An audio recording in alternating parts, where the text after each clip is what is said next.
I'm joined in studio again by Anna Walsh of the Monetary Advice and Budgeting Service. That's MABS. Welcome back to the programme, Anna. Morning, Billy. Mortgages, can we talk that through? What do you experience? What are people coming to you and saying about their mortgage situation and their difficulties? Well, the majority of people presenting to MABS at the moment are having difficulty with their mortgages. Naturally, it's mainly due to a decrease in their income, redundancy, pension levy, income levy, whatever, reduced working hours. That would be the main one that would be presenting. But we also would have people, we'll be coming across people who have two different categories of mortgages. One would be people who have just taken out a straightforward mortgage, and the other would be people who have remortgaged. That would be remortgaged to add an extension to their home, or maybe to clear some unsecured creditors in the past. It may be something as simple as a credit card, a car loan, or whatever. Now, the warning signs would have been on all the documentation stating this is putting your home at risk. But it's like everything else, Billy, in the boom years, we didn't see, and it that anything could wasn't possibly be put at risk. Yeah, that these things were going to happen. Okay, so you wake up of a morning and you realise that you're in trouble. They go to you. What can you do? The first thing we would say to people is to have a long think about it themselves. What would they like to do about it? There was a time, Billy, when we all took for granted in MABS that people wanted to hold on to their homes. But the reality is that some people don't and can't hold on to their homes. Really? Yes, that would be. If the other thing is, Billy, that it's so what? Sorry, can we just hold on to that? They therefore walk into you and say, "We are considering actually handing the keys back and walking away." Yes, and that is not something we would recommend you to do lightly. It's called jingle mail, and jingle mail is not recommended. Handing back the keys of your house is not. But if you do that, answer. the banks can still come after you. Absolutely, and that's the whole problem, that they can come after you. And not alone can they come out after you for the amount outstanding, they can also come after you for the costs incurred in the sale of your property. They can, until that home is sold, the mortgage still remains your responsibility. And if you hang on to the house, at least you have some kind of equity if things swing around. Absolutely. If you can manage your way through this particular crisis. Yes. But the key to it all is for everybody to speak to their mortgage lender in the first instance. Now, sometimes wonder, they are not even quite sure who their mortgage lender is, because sometimes they think their mortgage lender, now this may be hard to believe, but there are people who think their mortgage lender is the broker. And it most certainly isn't the broker. Now, the problem we would have had with brokers and with the lending institutions, but with the brokers in particular, that there wasn't a sufficient level of stress testing done in allocating these mortgages or selling these mortgages, for want of a better term.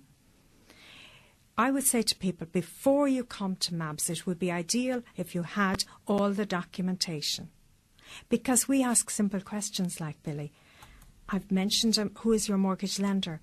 What's the term of your mortgage? That means, how long is your mortgage for?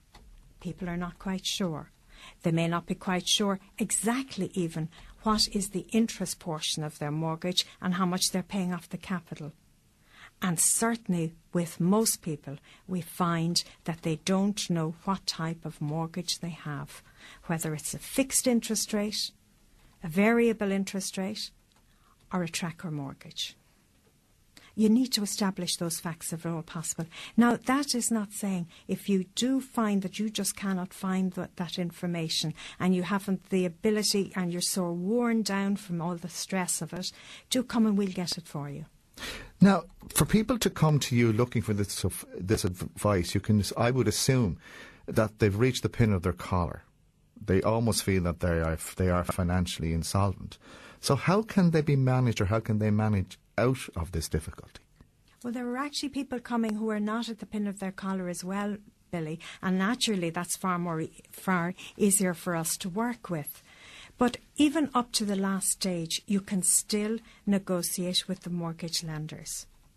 What the last thing the mortgage lender wants to do is to resort to legal action and repossess a family home. And it's for that reason we have lots of talk about repossessions, but we have very little evidence of actual repossessions.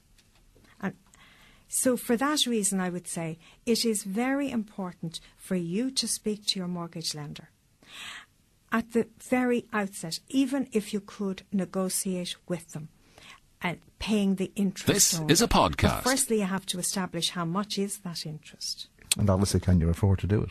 And obviously, can you afford to do it? Now, again, I know your position, and I don't want to put you on the spot. But in general terms, how are mortgage lenders responding to customers that they find in these situations? Billy, I sat in this chair maybe 2 years ago, and I told you about subprime lenders and the difficulty we were having with subprime lenders, whereby they wouldn't even accept telephone calls from MABS or from their legal representatives. Now I am in contact. The staff throughout the country of MABS are in contact with the subprime lenders as well as the main lenders every hour of the day. We are even getting referrals from these said subprime lenders at the moment. So the line of communication is very, very well open. There's also a code of practice for mortgage arrears. And all the mortgage lenders have bought into that. The main thing is at the moment that they won't commence legal proceedings for a period of 6 months. And that is 12 months for AIB and Bank of Ireland.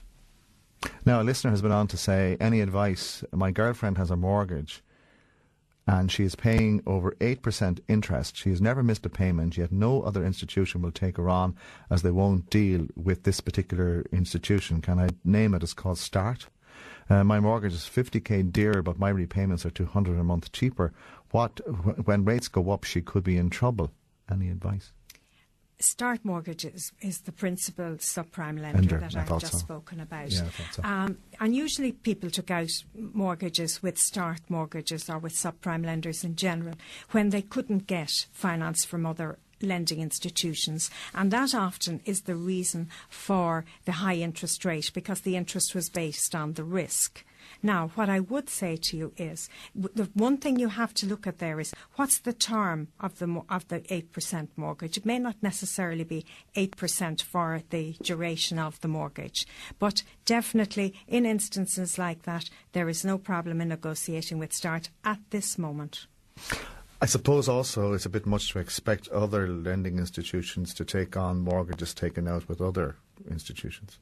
Well, Billy, that was the main selling point of the subprime mortgages in years ago, whereby you were told, buy into this subprime mortgage now and the lending institution will probably deal with you 12 months, 2 years down the road. And as you know, what has happened in the meantime has changed everything, and it was questionable if that was going to work anyway. Boom or bust. Exactly. Mm. You're still obviously up to your eyes, are you?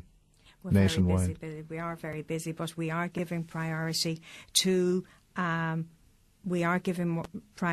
people who are having difficulty with their home.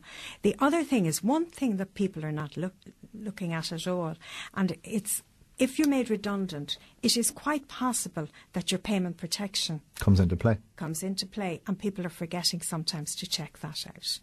But there are many options that we haven't discussed here today, Billy, but I would suggest to people, talk to their mortgage lender and do come and talk to us. Because your basic point here is there are options. There are options. There are options. Now, we are also very conscious that there are options, but there are not solutions to every problem.